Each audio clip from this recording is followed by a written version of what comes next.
সকালবেলা উঠে মোরা দাঁতটি মাজি ভাই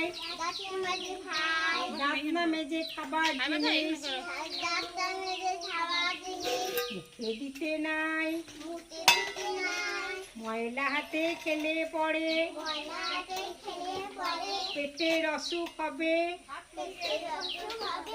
নখটি কেটে হাতটি ধুয়ে তবে খেতে, সেটাই সেটাই থুতু ফেলে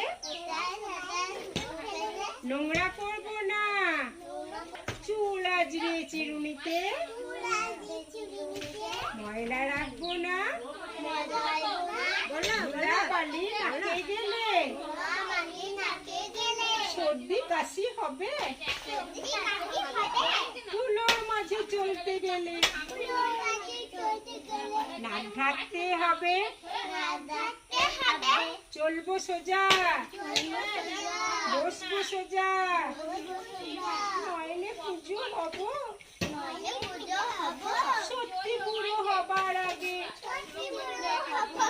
দেখতে বুড়ো হব। কাউকে দেখতে পাচ্ছি না।